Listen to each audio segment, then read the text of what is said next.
Au début régnaient les ténèbres. Et soudain, le Big Bang a donné naissance à des éléments dont l'expansion est infinie. Le temps, l'espace et la matière.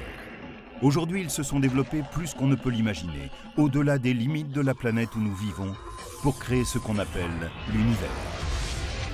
Sommes-nous seuls? Ou y a-t-il une autre planète comme la Terre quelque part dans l'univers? Les prochaines générations auront un objectif fantastique, découvrir des planètes qui nous rappellent la nôtre. Je pense que nous sommes à la veille de posséder la capacité technologique nécessaire pour répondre à une question que l'humanité se pose depuis 2000 ans. Une autre Terre pourrait être aussi près de nous que l'est le système stellaire le plus proche. Nous sommes sur le point d'avoir les moyens de découvrir ces planètes. Il pourrait exister des terres bizarres sous d'étranges soleils. Pourrions-nous découvrir d'autres terres cachées parmi les milliards d'étoiles et les milliers de milliards de planètes que compte l'univers?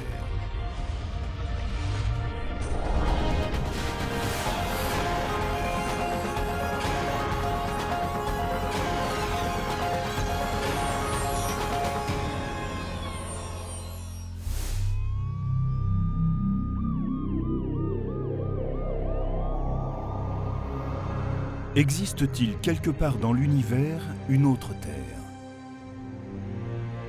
C'est peut-être une des plus vieilles questions que se pose l'humanité depuis qu'elle regarde les étoiles. Les hommes, assis autour du feu, regardaient les étoiles et imaginaient que celles-ci étaient d'autres feux autour desquels se réunissaient d'autres tribus. Que veut-on dire exactement par une planète comme la Terre? Qu'elle puisse abriter des formes de vie comme celles que nous connaissons. En résumé, la vie a besoin de 3 éléments de base pour exister. Il lui faut un milieu liquide quelconque pour que s'y produisent des réactions chimiques. Et nous pensons que l'eau est le liquide le plus vraisemblable pour cette opération, car elle est prédominante dans l'univers. On a aussi besoin de chercher les composants de base, les molécules qui permettraient de créer la vie, le phosphore de l'ADN, et puis il faut une source d'énergie. Il s'avère qu'une planète comme la Terre, avec l'eau dont elle dispose, possède tous les éléments indispensables. Les planètes capables d'abriter des formes de vie comme celles que l'on trouve sur Terre ne doivent pas forcément être des copies conformes de notre planète. C'est un peu comme le fait qu'il existe différents types de maisons. Si vous allez dans une ville, vous verrez de grandes demeures et des maisons plus petites, plus modestes, avec simplement 2 pièces. Et puis dans d'autres villes, vous trouverez des studios, des gratte-ciels et encore d'autres formes d'habitat. Elles abritent toutes des êtres humains de même que toutes ces planètes peuvent abriter la vie. C'est un peu comme cela quand on explore l'univers. On cherche des habitats de toutes sortes et on reste à l'affût de tout ce qui peut receler une forme de vie.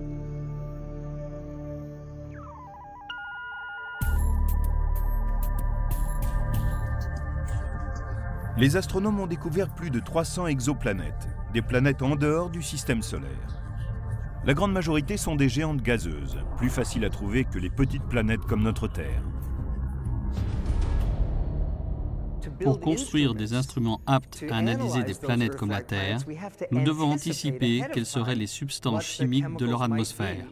C'est pour cela que nous avons besoin de théories et de modèles. Victoria Meadows travaille dans la modélisation des planètes. Elle dirige le Virtual Planet Laboratory, le laboratoire des planètes virtuelles, à l'Université de Washington-Seattle. Ce groupe dispersé dans les institutions des 4 coins du pays construit des mondes susceptibles d'exister dans les zones inexplorées de l'univers. Le Virtual Planet Laboratory nous permet d'élaborer une simulation des planètes présentes dans l'espace, ainsi que de leur environnement, avant qu'on les découvre. Ainsi, nous pouvons explorer leurs caractéristiques. Dans ce laboratoire, on peut construire des planètes fantastiques, comme le fait un romancier de science-fiction, mais avec un super ordinateur à la place du stylo. On prend un objet semblable à la Terre, on élimine le Soleil et on le remplace par une étoile de taille et de température différentes. Au VPL, nous avons modélisé des planètes qui sont à l'origine semblables à la Terre. Et nous les avons placées autour d'étoiles plus chaudes, diffusant plus de rayons UV que notre Soleil, par exemple. La modélisation permet d'obtenir d'autres terres étranges, couvertes de plantes rouges vifs, oranges ou même noires comme de l'encre. La photosynthèse varie énormément selon la lumière de l'étoile qui brille à proximité. Sur des planètes situées autour d'étoiles F, par exemple, où la lumière est plus bleue, les plantes auront tendance à absorber plus de lumière bleue. Et du coup, les plantes devraient davantage refléter la lumière rouge, orange et jaune, et apparaître ainsi à nos yeux. Dans un monde qui tourne autour d'étoiles moins lumineuses, les plantes changeraient de couleur pour utiliser chaque parcelle de l'énergie qu'elles reçoivent.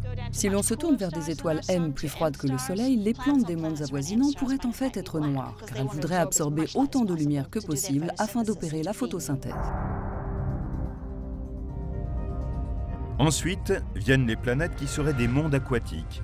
On aurait une Terre tournant autour d'une étoile de type M qui la frapperait en permanence de radiations mortelles.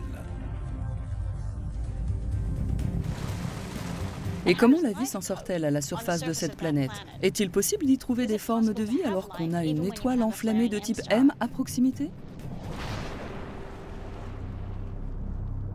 Il s'avère que l'on peut vivre alors à 9 mètres sous l'eau, échapper ainsi aux pires embrasements et en même temps avoir encore assez de lumière pour pouvoir effectuer une photosynthèse et survivre.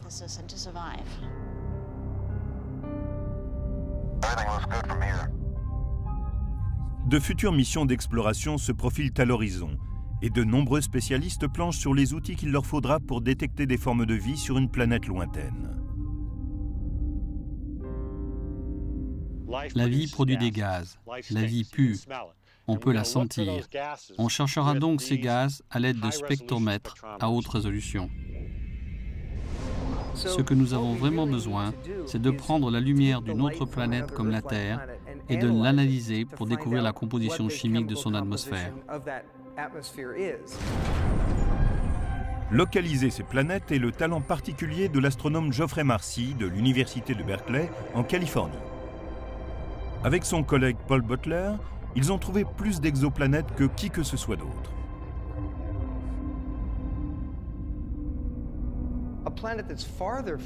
Une planète plus éloignée de son étoile hôte serait très froide. Ainsi, il y a un domaine entre les deux qu'on appelle la zone habitable, où la température est parfaite. J'entends par là qu'elle est tempérée, si bien que l'eau peut s'y trouver sous forme liquide. Et bien sûr, cette eau liquide est un préalable à toute forme de vie. Quand nous regardons d'autres planètes et que nous nous demandons s'il pourrait s'y trouver des formes de vie, ma première question est, est-ce que cette planète peut avoir en permanence de l'eau liquide? Si la réponse est oui, elle m'intéresse. Sinon, il est inutile de s'attarder. L'eau est une substance incroyable. Nous avons la chance que l'univers dispose de ce que nous appelons l'eau. Elle est un grand mixeur cosmique. C'est l'élément critique qui permet aux réactions chimiques de se produire et parfois de faire naître des formes de vie. Mais ces zones spécifiques où de l'eau pourrait se trouver diffèrent selon leur localisation. Si l'étoile avoisinante est chaude, de type O, cette zone en sera plus éloignée. S'il s'agit d'une étoile froide, de type M, cette zone en sera plus proche. Et cela peut même se transformer au cours du temps, car les étoiles ne sont pas stables. Notre propre zone habitable, ici, sur Terre, aura changé dans quelques millions d'années, quand notre Soleil sera plus vieux et plus chaud.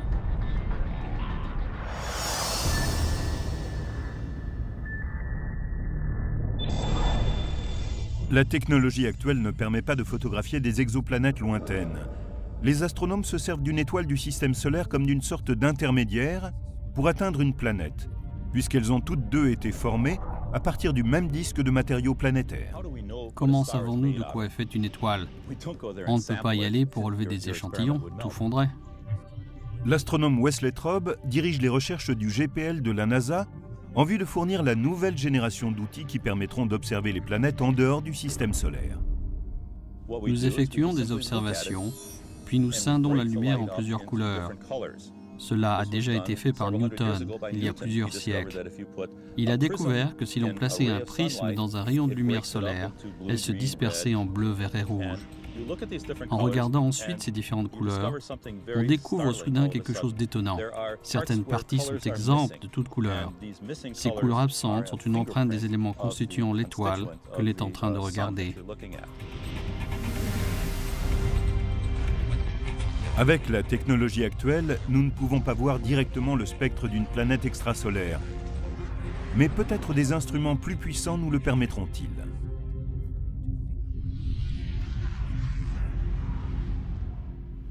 Si on observe cette lumière venant de la planète et qu'on la disperse avec un prisme ou un instrument analogue, on peut dire de quoi est constituée cette planète. C'est ainsi que nous savons si elle possède de l'oxygène, comme notre atmosphère, si son atmosphère contient de la vapeur d'eau, de l'ozone, du dioxyde de carbone et de l'oxyde d'azote.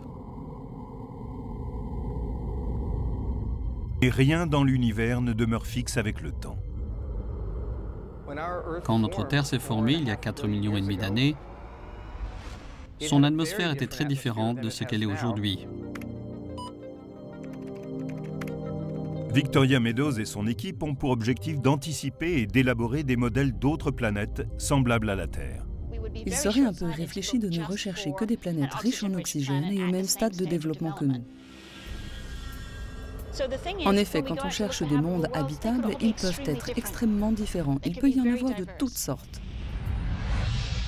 Et si nous découvrons une autre Terre, quelles sont les chances d'y rencontrer une civilisation avec laquelle nous puissions communiquer ?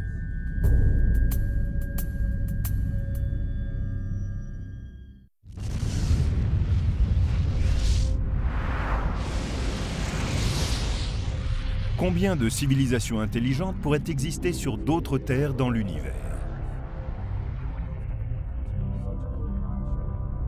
Combien y a-t-il d'étoiles?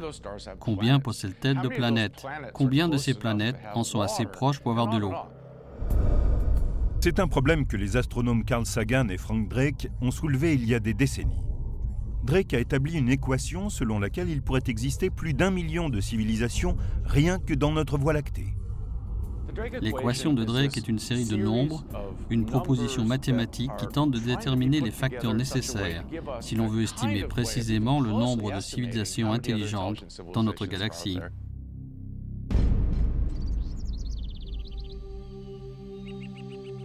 Peter Ward, professeur de géologie et de paléontologie à l'Université de Washington-Seattle, pense que l'équation de Drake surestime largement le nombre de civilisations avancées qui pourraient exister sur d'autres terres de l'univers.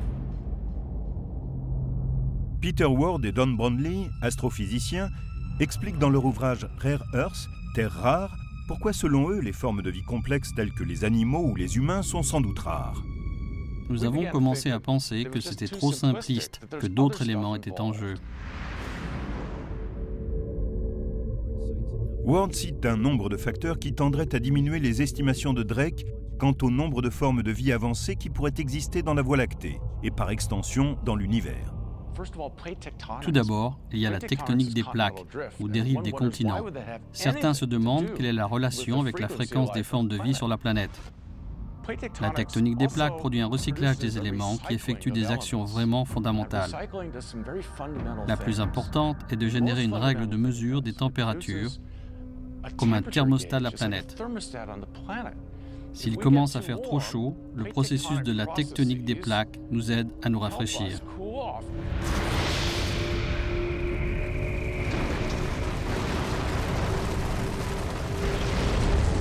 Ensuite, il y a la présence de métal sur la planète. En second lieu, si on veut être une civilisation intelligente, il vaut mieux avoir du métal. Il est difficile de trouver du métal sur une planète comme Mars ou Vénus. Mais la tectonique des plaques fait tout pivoter, provoque des failles et les métaux lourds remontent.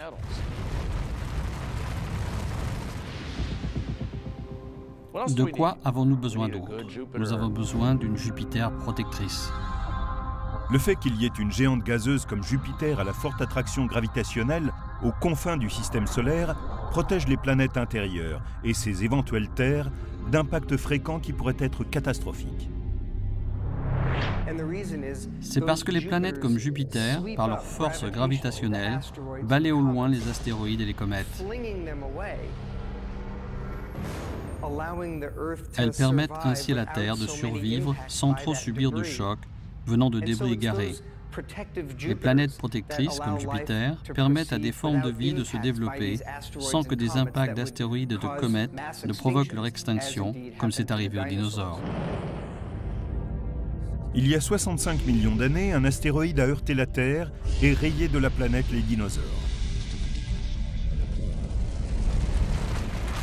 Si les dinosaures ont disparu, c'est parce que Jupiter a mal fait son boulot. Elle aurait dû être virée. Elle a été nulle ce jour-là. Elle a laissé passer un de ses astéroïdes et on a vu ce que cela a donné. La comète Shoemaker-Levy s'est écrasée sur Jupiter à la fin du siècle dernier. Tel est le rôle de cette planète. C'est important d'avoir une planète comme Jupiter à l'intérieur du système galactique. La plupart des astrophysiciens concentrent leurs efforts dans la recherche de mondes situés dans la zone habitable, autour d'une étoile. Mais Ward et son co-auteur pensent que la position de la planète à l'intérieur de la galaxie est également un élément important. C'est pour cela que nous avons défini ce que nous appelons la zone galactique habitable, une zone à l'intérieur de la galaxie qui n'est ni trop proche ni trop lointaine. C'est la zone que nous appelons Goldilocks dans notre galaxie. Ils ont établi 9 facteurs caractéristiques de ce qu'on appelle une zone galactique habitable.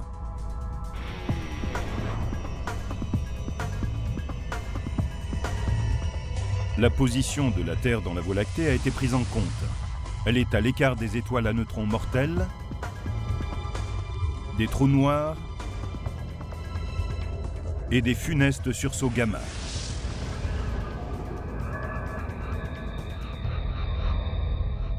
Dans ces caractéristiques sont inclus le nombre d'étoiles proches de la planète et les chances d'abriter une vie microbienne. On a même estimé la fréquence à laquelle les planètes pourraient avoir vu leur vie s'éteindre. La Terre elle-même a peut-être frôlé la catastrophe en 1998.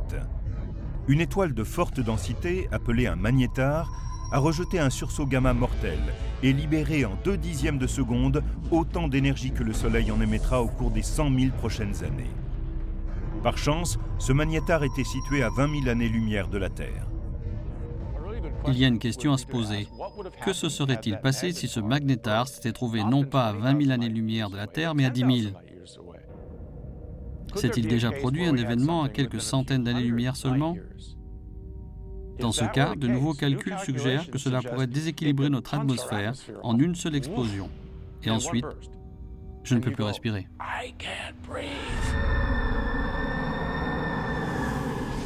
C'est une catastrophe et c'est parfaitement possible. Les humains ne sont peut-être que le résultat d'un coup de chance cosmique. Les hypothèses optimistes de l'équation de Drake ne tiennent pas la route face à ce que les spécialistes ont appris au cours des dernières décennies. L'équation de Drake était une construction remarquable, mais elle a été élaborée dans les années 60. Nous avons donc ajouté des éléments qui n'étaient pas connus à l'époque, et je pense que cela la rend plus fiable. Et finalement, cela réduit les hypothèses, et je pense que le chiffre de millions de civilisations avancées ne peut plus être défendu. Combien pourrait-il y avoir d'autres terres abritant des civilisations avancées dans notre Voie lactée?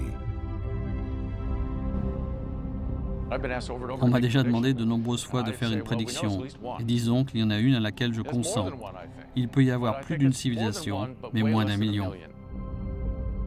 Les astrophysiciens concentrent leurs recherches sur la découverte d'autres planètes comme la Terre, et ils pourraient finalement trouver une autre civilisation. Mais déjà, l'exploration d'autres terres pose d'immenses défis techniques aux spécialistes. Contrairement aux étoiles qui ont pu être cataloguées, les planètes ne peuvent être aperçues avec la technologie actuelle. Une planète, quand elle est à des années-lumière, est presque au sommet de son étoile quand on la voit de l'extérieur du système solaire. Et le pire, c'est qu'une planète semblable à la Terre, mais plusieurs fois plus grande, ne reflète qu'une quantité infinitésimale de la lumière de son étoile.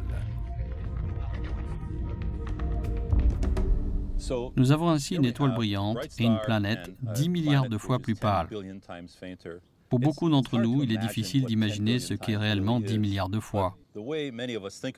Mais prenons une luciole, une toute petite luciole avec une lumière très faible, et supposons que cette luciole tourne autour d'un phare.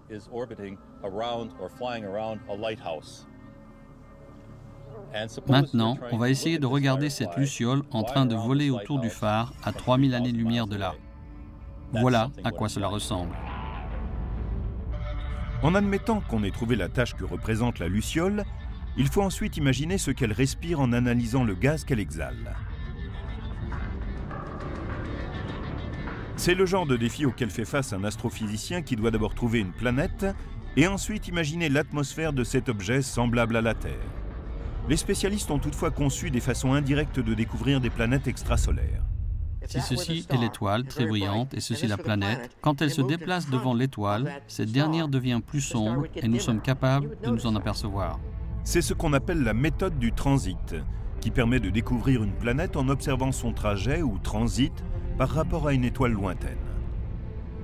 Le volume de lumière qu'elle bloque en passant devant l'étoile nous indique la taille de la planète. Nous utilisons cette méthode pour comprendre s'il s'agit d'une petite planète comme Mercure, d'une planète comme la Terre ou d'une géante comme Jupiter. Et nous utilisons la période orbitale et la température de l'étoile pour déterminer s'il s'agit d'une zone habitable. La période orbitale est le temps que prend une planète pour faire le tour de son étoile. Elle va son chemin, revient une année plus tard et continue ainsi. Quand cette période est combinée au type et à la taille de l'étoile, cela indique aux spécialistes si les planètes découvertes sont potentiellement dans une zone habitable.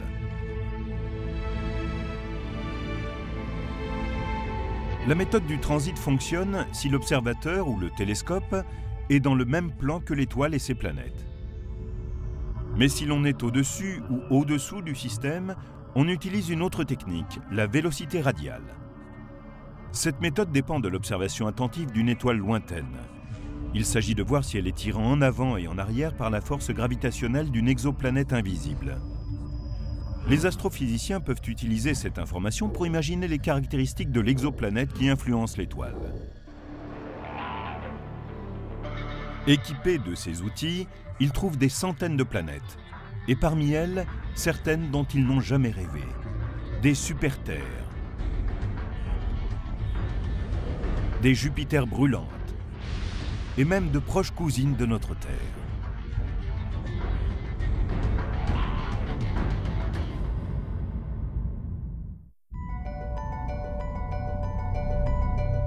Au cours de cette recherche de planètes de type terrestre, parmi les milliards d'étoiles que compte l'univers, les astronomes ont trouvé une relation entre la composition d'une étoile et la probabilité qu'elle ait des planètes autour d'elle. Certaines étoiles sont constituées d'éléments lourds comme le fer, le nickel ou le silicone, et ce pour une bonne raison. Elles se sont formées à partir de nuages moléculaires de la Voie lactée qui se sont effondrés pour former une étoile. Dans ce processus, elles ont laissé autour d'elles de la matière placentaire qui s'est parfois coagulée en planètes. Il est évident que les étoiles qui comprennent beaucoup d'éléments lourds formeront des planètes qui en prendront également en quantité. La proportion d'éléments lourds dans une étoile est appelée sa métallicité, ce qui ne signifie pas forcément qu'elle contient beaucoup de métal au sens habituel. Pour un astrophysicien, un métal est tout élément plus lourd que l'hydrogène ou l'hélium. De ce fait, le lithium est un métal, le soufre est un métal, le chlore est un métal, et pas seulement le fer, l'or ou l'argent. Une exoplanète semblable à la Terre ne doit pas seulement avoir des éléments lourds dans sa composition et se situer dans la zone habitable d'une étoile. Elle doit aussi être de la taille qu'il faut pour abriter des formes de vie. Cela signifie que sa taille doit lui permettre d'avoir une atmosphère, un système de tectonique des plaques et des volcans, ces points étant essentiels pour réguler la température. Pour que cela soit possible, les spécialistes estiment qu'une planète doit faire au minimum un tiers de la masse de la Terre. Et à l'autre bout de l'échelle, elle ne peut pas excéder 10 fois la masse de la Terre. Ce n'est qu'au cours de la dernière décennie que l'existence d'exoplanètes est passée de la théorie à la réalité. Il y a un peu plus de 10 ans, nous ne connaissions aucune planète extrasolaire. Nous ne connaissions que celle qui tournait autour du Soleil. Maintenant, nous avons découvert qu'il y en avait autour d'autres étoiles. Et ce qui est passionnant, c'est que certaines sont peut-être habitables et qu'il y a une chance qu'elles abritent une forme de vie. Parmi les centaines d'exoplanètes déjà découvertes, certaines pourraient ne pas avoir le profil familier de celles du système solaire. nous avons trouvé d'étranges Jupiters qui orbitent très près de leur étoile. Ce sont des torches brûlantes et ces planètes arrivent sans aucun doute près de leur étoile en migrant vers l'intérieur. Parfois, la formation d'une planète de la masse de Jupiter dans un système peut sonner le glas de celles qui sont semblables à la Terre. Et si nous avions eu la malchance d'avoir une Jupiter de ce genre dans notre système solaire? Elle aurait poussé la Terre en dehors de son orbite, dans l'obscurité vaste et froide de l'espace extérieur. Et la Terre serait peut-être morte, telle une épave froide et obscure.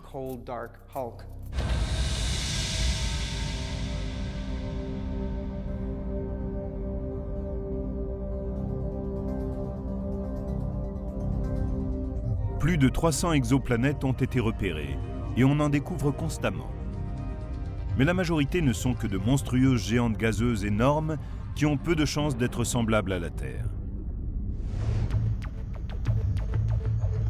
Dans la constellation de Pégase, à environ 50 années-lumière de la Terre, se situe la planète 51 Pégasi b. Cette géante gazeuse est aussi grande que Jupiter, mais comme elle orbite beaucoup plus près de son étoile, elle est la première à avoir été découverte en dehors de notre système solaire. Elle fait le tour de son étoile en 4 jours seulement.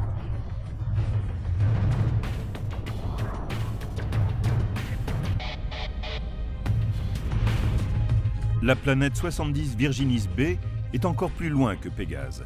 Elle est à 60 années-lumière et 7 fois et demie plus massive que notre Jupiter. Au début, on pensait qu'elle était dans la zone habitable de son étoile. C'est pour cela qu'on l'a surnommée Goldilocks.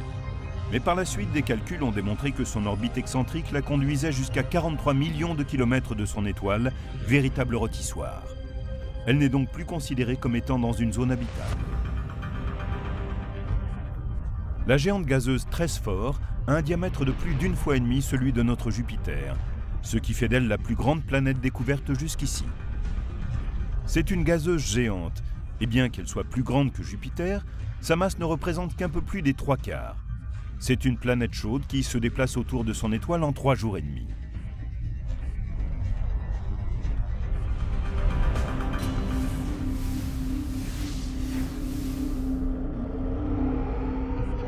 Les astrophysiciens n'ont pas découvert de planète comme la Terre en dehors de notre système solaire, parce qu'ils ne sont toujours pas en mesure de détecter des planètes rocheuses relativement petites comme elle.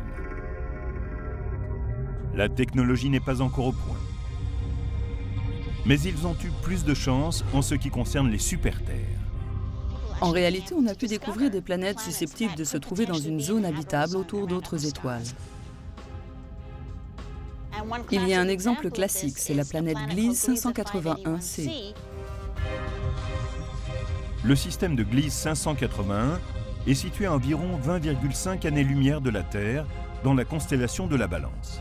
Gliese 581 fait 5 fois la masse de notre Terre. On avait quelque espoir qu'elle soit la première planète semblable à la Terre découverte dans la zone habitable d'une étoile, mais cela s'est révélé faux. Elle ne correspond pas tout à fait aux critères. Au lieu d'être une super-Terre, ce serait une super-Vénus. Elle serait comme notre Vénus, mais plus chaude, avec une température possible de 600 degrés. Et elle serait également plus massive que Vénus.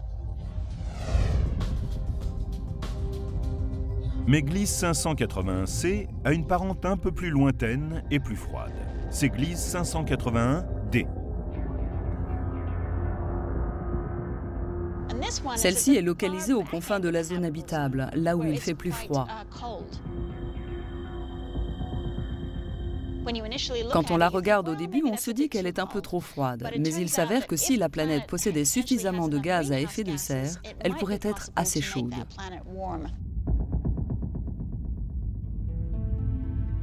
HD 69830d est peut-être une autre planète prometteuse. Elle fait 17 fois la taille de la Terre et se trouve à environ 42 années-lumière de notre système solaire, dans la constellation de la Poupe. HD 69830d est une planète où la vie pourrait apparaître parce qu'elle possède à peu près la bonne température.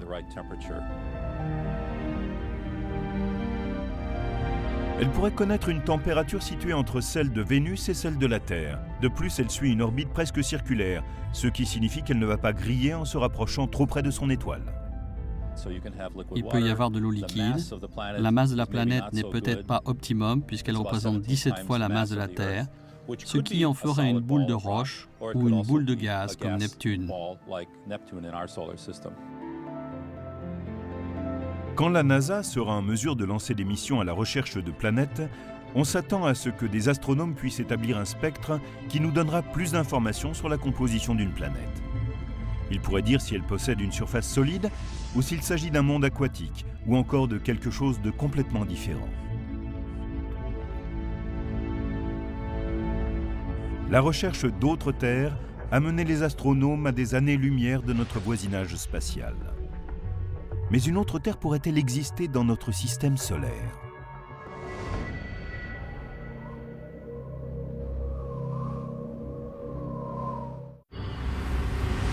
Tandis que les astronomes regardent les systèmes stellaires, qui sont à des années-lumière, dans l'espoir de trouver une autre planète bleue, d'autres terres sont peut-être plus proches que cela. Imaginons que nous revenions en arrière, il y a 3,5 milliards d'années, et que nous observions notre système solaire. Nous verrions alors 2 planètes bleues. Sur la Terre, de l'eau, une atmosphère de dioxyde de carbone, des conditions tempérées et des formes de vie.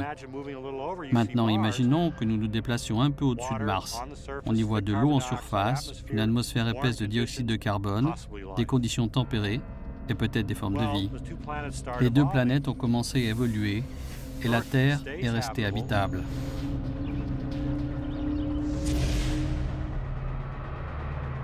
Mais pas Mars. Vénus et Mars sont juste à la limite de la zone d'habitabilité. Toutes deux peuvent être des exemples de terres qui auraient raté leur évolution, car une fois que l'on a quitté la voie, il est impossible de revenir en arrière. Mars est un enseignement. On comprend mieux à travers elle ce qu'il faut pour rester habitable dans la durée. Notre hypothèse précédente se révèle être parfaite. Il faut être aussi grosse que la Terre pour continuer à être habitable. Mars est trop petite. Et dans ce cas, il n'y a pas moyen de recycler les éléments, ni de maintenir son atmosphère sur une certaine durée. La taille a une importance capitale.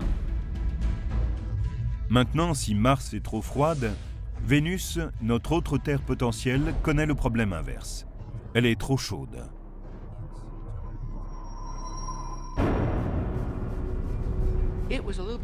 Elle était un peu trop près de son étoile, du Soleil, donc elle est devenue chaude, elle l'est restée. Tous les éléments, comme le dioxyde de carbone ou le CO2, qui ont permis la formation de la Terre, ont présidé à celle de Vénus. Mais sur Terre, ils ont été incorporés à la roche. Sur Vénus, ils sont restés dans l'atmosphère. Or, cette dernière provoque un réchauffement global de plusieurs degrés. La lumière solaire arrive et ne repart pas. La planète est comme l'intérieur d'un four à pizza. Vénus n'a pas réussi parce qu'elle était trop proche de son étoile. Elle n'est pas née au bon endroit et Mars n'avait pas la bonne taille. Tout cela est très intéressant. Nous avons Vénus, la Terre et Mars. Vénus est au mauvais endroit. Mars n'a pas la bonne taille et la Terre, elle, est au bon endroit et à la taille qu'il faut. Si nos voisines immédiates dans le système solaire n'offrent pas toutes les garanties pour être semblables à la Terre, notre plus proche voisine galactique, Alpha du Centaure, pourrait cacher une planète qui posséderait tous les critères exigés. Elle se situe à un peu plus de 4 années-lumière. À l'échelle cosmique, c'est la porte à côté. Il y a de bonnes chances pour que des planètes comme la Terre tournent autour d'une ou 2 étoiles d'Alpha du Centaure. Greg Loeffling a conçu un modèle informatique pour démontrer que des planètes de type terrestre devraient exister dans ce système. Il y a un certain nombre de raisons pour lesquelles Alpha du Centaure est l'étoile idéale, si l'on veut traquer les planètes de type terrestre. Elle est proche, elle comprend 2 étoiles comme le Soleil, elle possède une quantité d'éléments lourds qui interviennent dans la construction des planètes. À quelle distance de la Terre Alpha du Centaure se situe-t-elle? Imaginons d'abord que l'on rétrécisse le Soleil à la taille d'un grain de sable.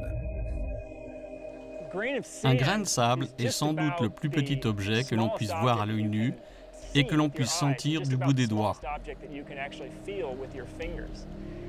Si l'on considère que le Soleil est de la taille d'un grain de sable, le système Alpha du Centaure est comme 3 grains de sable situés à 8 km. Maintenant, si on veut trouver un système similaire à Alpha du Centaure qui convienne à notre recherche, il faut aller au-delà de l'horizon. Il s'avère que les étoiles d'Alpha du Centaure pourraient abonder en matériaux bruts aptes à fabriquer des planètes. Alpha du Centaure a une plus forte métallicité que le Soleil. Donc la formation de planètes aurait pu s'y produire sans difficulté majeure.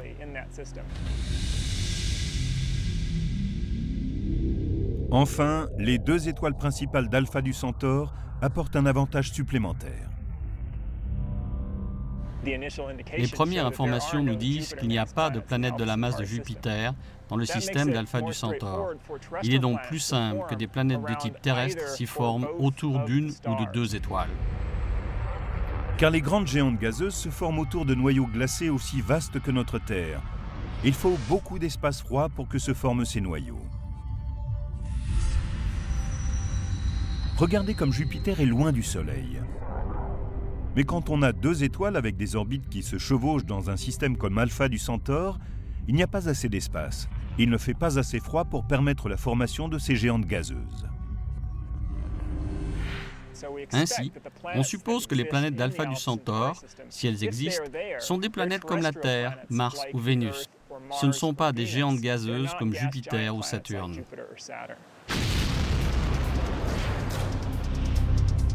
Et si nous pouvions enquêter sur le nombre de planètes comme la Terre qui existent dans notre partie de l'univers? Si l'on pouvait observer directement l'atmosphère d'une autre Terre située à des années-lumière.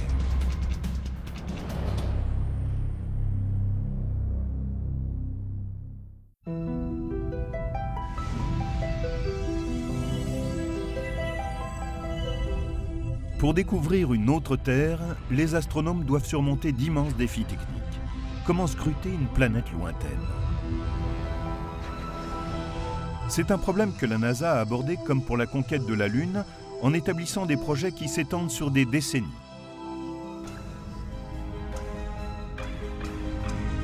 La première mission de recherche d'une exoplanète Kepler a été lancée en 2009. Ce projet de la NASA porte le nom du savant du XVIIe siècle, Johannes Kepler, qui découvrit les lois du mouvement des planètes.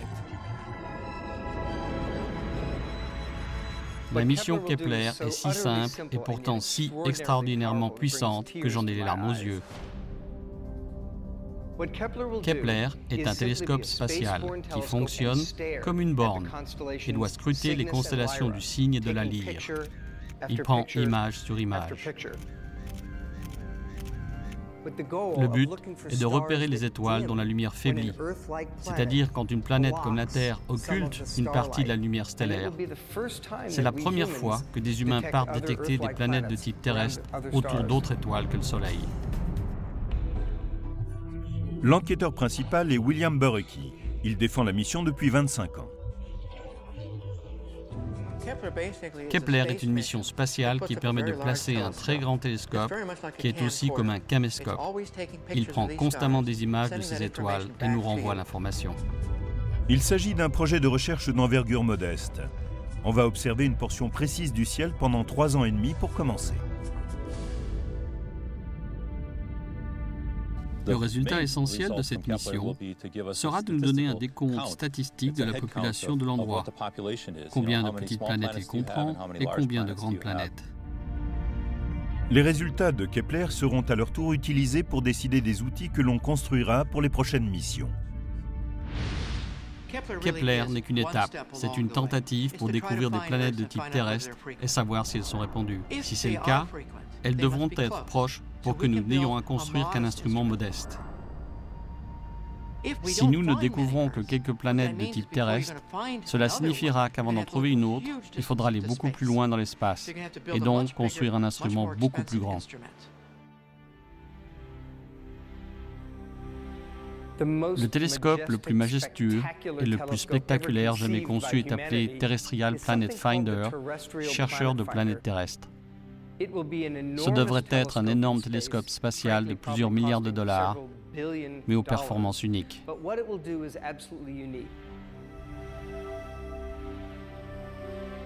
Il serait le premier télescope à prendre des images de planètes de type terrestre.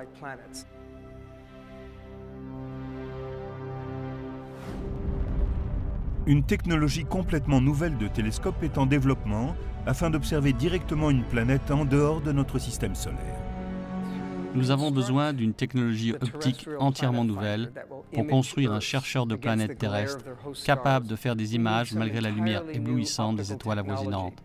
Et pour l'instant, cette technologie n'est toujours pas au point. C'est une grande frustration. À l'heure actuelle, nous savons vaguement comment procéder pour détecter d'autres terres, mais nous ne savons pas encore construire des outils optiques pour y parvenir. La NASA voit ce chercheur de planètes terrestres comme une série de 2 télescopes de conception très avancée, différents mais complémentaires. Le premier est un télescope coronographique en lumière visible. C'est un grand télescope avec un miroir au moins 100 fois plus précis que le télescope spatial Hubble.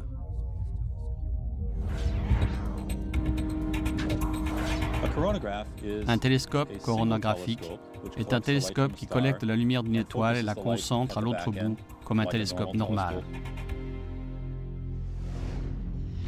Sauf qu'ici, on bloque la lumière de l'étoile et on essaye de laisser passer la lumière venant de la planète. En faisant cela, on élimine la lumière dispersée dans l'instrument, ce qui permet de regarder la planète qui est 10 milliards de fois moins lumineuse qu'une étoile principale. Le deuxième élément du chercheur de planètes terrestres est un interféromètre. Un interféromètre prend la lumière venant d'une étoile. Il la capture avec 2 télescopes ou parfois plus. Et cette lumière combinée est traitée de façon à ce que la lumière de l'étoile disparaisse. Ce qui est bien, c'est qu'on peut alors regarder une planète qui est proche de l'étoile sans que la lumière de la planète disparaisse. C'est toute la magie de l'interféromètre. Pour pouvoir faire tout cela, il faut perfectionner la technologie des outils de contrôle et de commande et leur apporter une plus grande précision. Et ce travail peut prendre des années.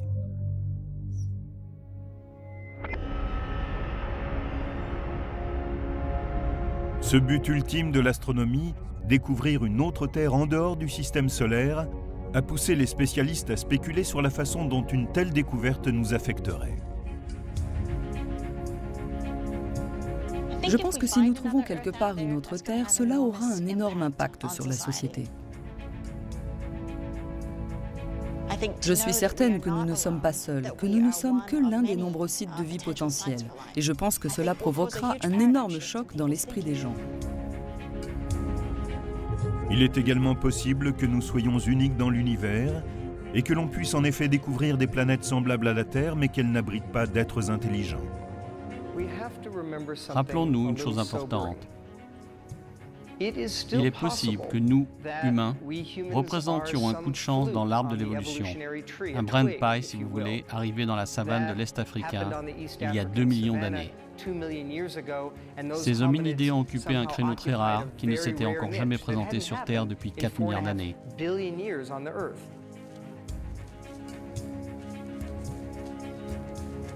Et il se pourrait bien que nous soyons une singularité extraordinaire dans la Voie lactée. En fait, il se pourrait que le destin de notre espèce soit d'explorer la Voie lactée et que nous soyons la première de ce type. Dans ce cas, nous aurions pour mission de découvrir parmi les étoiles nos racines chimiques et biologiques. We have a TV picture now. Really looks beautiful.